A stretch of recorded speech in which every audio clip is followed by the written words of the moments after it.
Hello, lovely sewing friends. How are you guys going?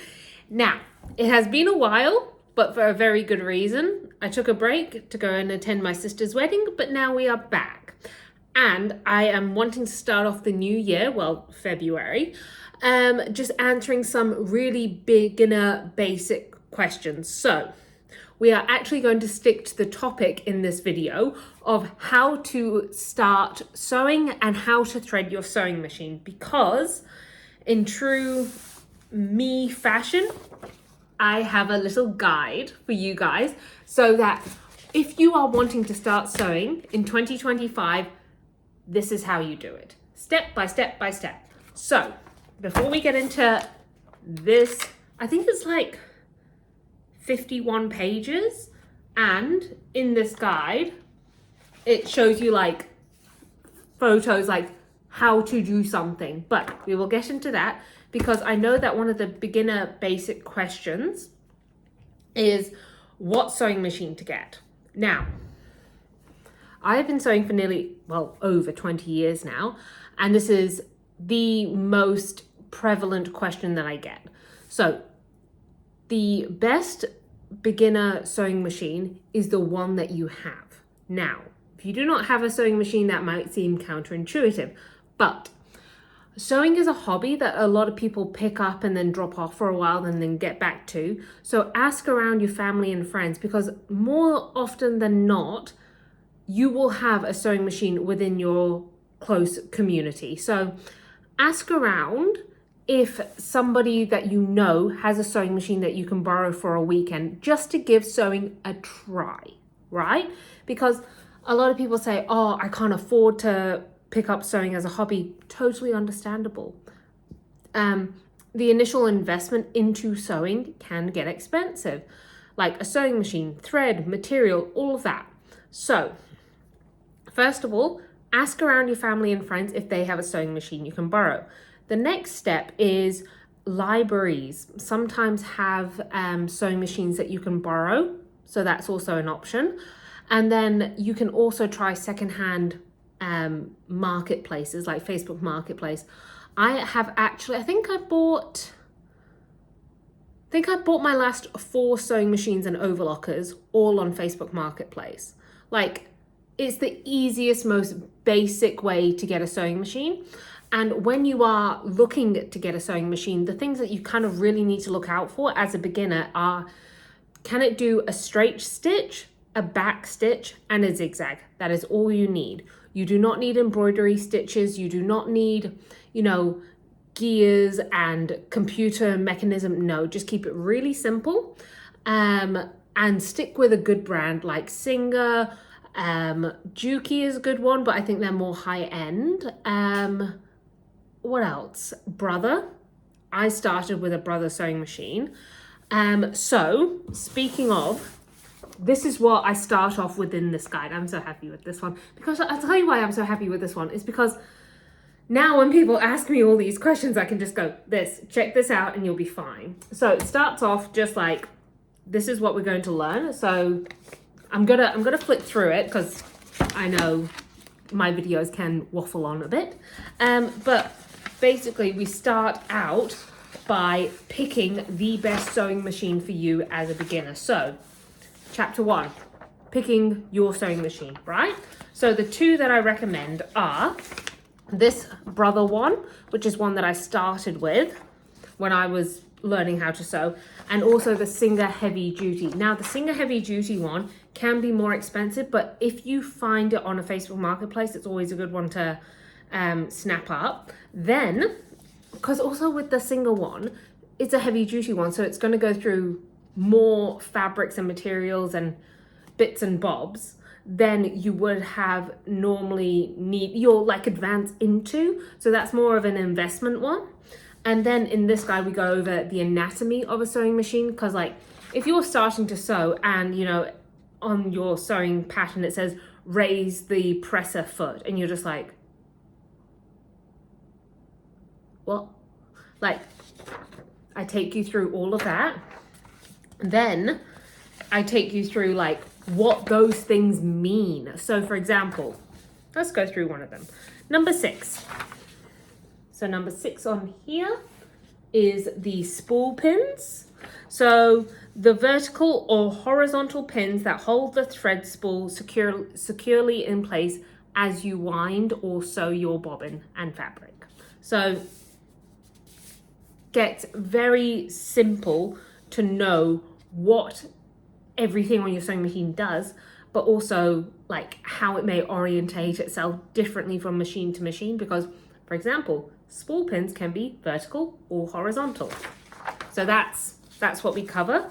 And I think there's 19 different explanations for these things. Then also, of course, as a beginner, you need your sewing equipment. So going through the different types of feet that you may need for your sewing machine, also the different types of bobbins, you know, what needles do I need? What thread do I need? I take you through all of that.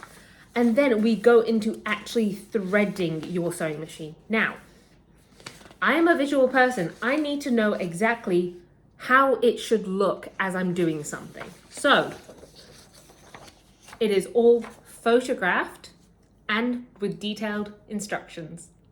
I am so pleased with this. It is honestly the easiest to follow guide, because I make it so, look, you can see this one here. So it just shows you exactly where this thread should go. Does it go behind this hook or does it go to the front of this hook? Where does it go? I tell you exactly where it should go. Winding a bobbin, something you need to know. And also a little tip and trick, you go from the inside of the bobbin to the outside of the bobbin, because it has a little hole in the top, makes you make sure that the thread winds directly onto the bobbin. And then it's things like loading the bobbin, putting it in the case properly. So you go through all of these things here, and then it's like, you know, adjusting the tension. What tension should it be if this happens, which is a loose tension, versus this happening when the fabric puckers because it's a tight tension, and how to navigate all of that. Also, common troubleshooting issues, right? So for example, if you get something like this, which is called a bird's nest, because it's got lots of thread all tangled up underneath. Normally, the reason that happens is as you start sewing, the threads get sucked back into the sewing machine. So it creates a big bundle of thread underneath. Or it could be that you have excess thread ends underneath in the bobbin case. So then I show you exactly how to fix those things. So you're all covered with that. And then, I love this, right? So I learned how to sew with that sewing machine I showed you, and also these paper templates, right? So these paper templates are so easy to use, because basically what you do, print them out with everything here, then you sew over these guidelines, right? Now, you can either do it with thread or without thread, but this allows you just to practice the control of your sewing machine. It also allows you to do some pivoting as well.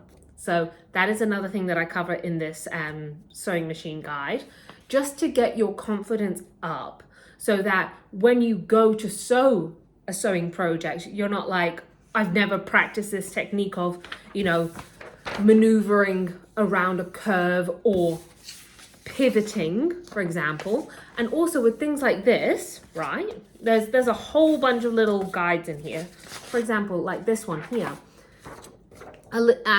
for the chapter introduction for this, I tell you, whenever you're doing a really tight corner like this one here, you might want to reduce the stitch length, right? Because with a smaller stitch length, you make smaller gradual moves like that, right? Whereas if you've got a larger stitch length, you're taking in much more fabric, or paper in this case, to make it around that curve. So learning and practicing these techniques when it's just, you know, printer paper is really easy compared to when you're sewing your first project. Then I go through things like how to clean your machine. You know, what do I use when I'm supposed to oil my machine? I once used baby oil. Don't. just don't do it. Just use machine oil. Just use machine oil.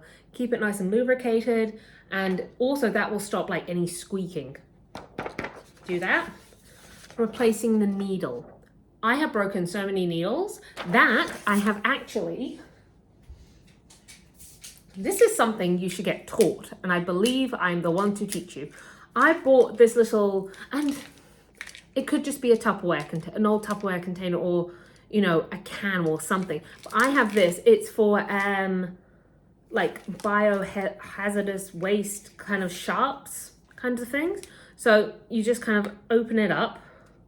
It would be good if I didn't just like, you know, accidentally break it then. But open up that lid, and then I put all of my broken needles in there, and then it's, you know, you're not going to get hurt when somebody picks up your rubbish. Like, easy to do, easy. So I go over that, and also inserting different needles and what different needles need to be used on different types of fabrics. But that's a little bit more advanced. Let's just get you sewing for this time being.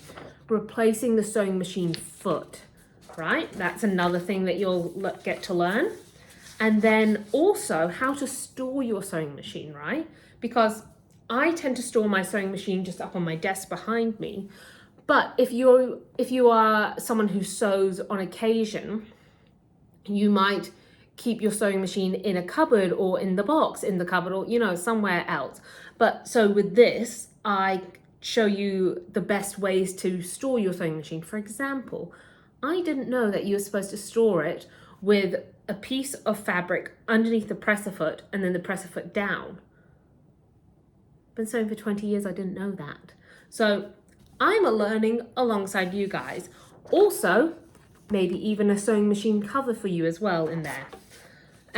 How to detach the accessories to store your machine for longer periods of time. You know, that's always good. But yeah, I put in a lot of work to this, as you can probably tell. But at the end of it, you get a little checklist of all of these things that you can do. So all of it is in there, and I've got it on sale. You'll be happy to know, for $15. So it's originally $20. I put it down to $15 for you guys, so enjoy. I'll put the link down below. But yeah, I just wanted to give you guys this like really quick run through of this guide, because I think a lot of people come to sewing, and then if they don't know how to even get the things set up, you know, with painting, for example, right? You sit down, there's paint there, there's a paintbrush there, you start painting. Everyone kind of knows how to paint. Not everyone knows how to sew, because I think there's that educational knowledge-based barrier between starting and like getting into the hobby. And so that's the barrier that I want to make it easier for you guys to get into by just telling you exactly what you need. You know, I think a lot of people, and I have been guilty of this, when somebody asks me a question like, oh, what thread should I use when I start sewing? Right? Use Gutermann thread. 100 meters, Gutermann thread, you're fine. You know? I think a lot of people are scared to give a direct answer because they may feel that they're misleading the person from what they're wanting to achieve. For example, there are multiple different types of threads. I promised myself I wouldn't waffle in this one, but there are multiple different types of thread, and the one that I personally recommend will always be Gutermann polyester 100 meters. It's just the best one. I've tried them all. I always come back to Gutermann. Solid, go with that one. And in this guide, I give you those straightforward answers. What sewing machine should I get? You know, we started off with this one. Start with what is available to you if you are just getting into sewing. But also, these are the two sewing machines I would recommend if you need to buy one brand new. Those two. So yeah, if you're new to sewing or want to get into sewing or wanting to gift this to someone, which I think would be really lovely. Yeah, so all there if you need it. And another thing I wanted to talk to you guys quickly about is if you guys have been enjoying these videos. I would really love to get to know some of you guys down in the comments below, because, you know, I'm talking to you guys all the time. I would love to know a little bit more about you guys. If you sew on a regular basis, or if you are just an occasional hobby sewist, or things that you may want to know about. Like, you know, I come on here and I tell you all these things that have been happening in my life, and I would just love to hear what's happening in your lives, really. Speaking of, I have started a new embroidery, which was very lovely. And at the moment, I'm currently trying to clean my sewing space just down here. It's going. It's